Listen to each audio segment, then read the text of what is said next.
Hello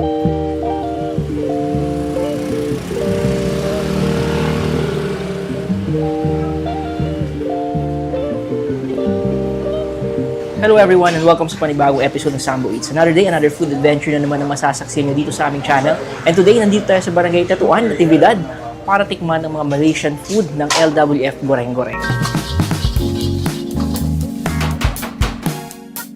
Kaya tara, samahan nyo kami at simulan natin ang panibagong food adventure ng Sambo Eats.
So, mga in-order pala natin guys is merong seafood mi goreng. So, eto siya.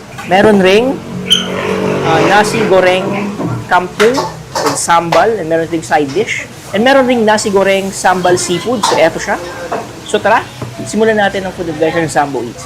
So, ang una natin titikman guys is yung nasi goreng sambal seafood. So, eto siya. So, seafood guys, yung laman nitong nasi goreng na to. And once again, Malaysian food yung tinitinda nila dito sa LWF Goreng-Goreng. So, tikman natin yung seafood. So, parang squid yung ginamit nila dito. So, first bite. Tikman natin siya with the rice, with the nasi goreng. So, first bite. Masarap siya guys, in fairness. And first time ko makatikim ng Malaysian food, lalong-lalo na nito. Ang usually natitikman doon sa mga mi goreng lang.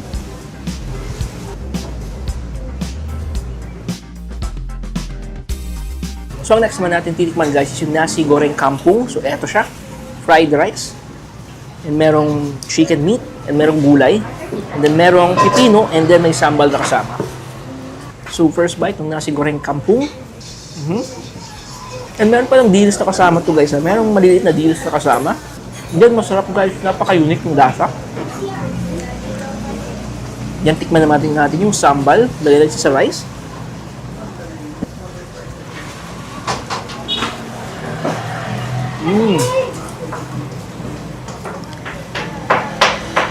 Masarap. May texture tong fried rice na to.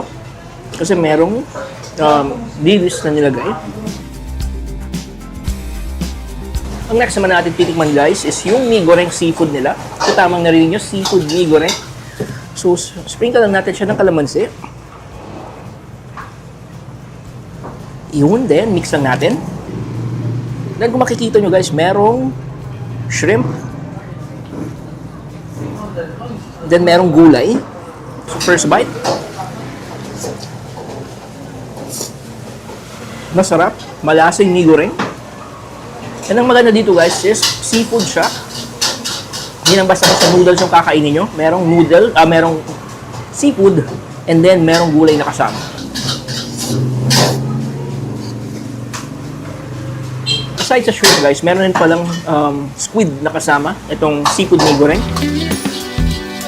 So kung naghahanap kayo ng bago, masarap, and kung mahilig kayo sa Malaysian food, kung gusto nyo subukan ng Malaysian food, pwede nyo bisitahin yung LWF Goreng-Goreng. Once again, nandito lang sila sa Barangay Tetuan, Natividad. Lagpas lang sila ng police station or Tetuan Police Station.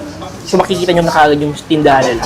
Once again, masarap and authentic Malaysian food yung binibenta nila. And aside sa Malaysian food, Eh, meron din silang mga iced coffee na binibenta na napakamura. So, ito yung order natin. Dino or Milo Dino. And then, meron din silang shawarma, guys. Ha? Yung shawarma nila, guys, is made out of chicken meat. So, eto, makita nyo. Siksik yung shawarma. Merong fries, merong cheese. 3 sauce yung ginamit nila. So, out of those 3 sauces, yung isa doon is hot sauce. So, hindi lang Malaysian food, meron din silang, once again, iced coffee, coffee blends. And then, yung chicken shawarma nila na masarap. So, nandito na tayo sa last part ng ating video for today, guys. And kung nagustuhan niyo itong video na to, paki-thumbs up naman, paki-share. And kung hindi ka pa naka-follow sa aming Facebook page, paki-follow kami at Zambo Eats.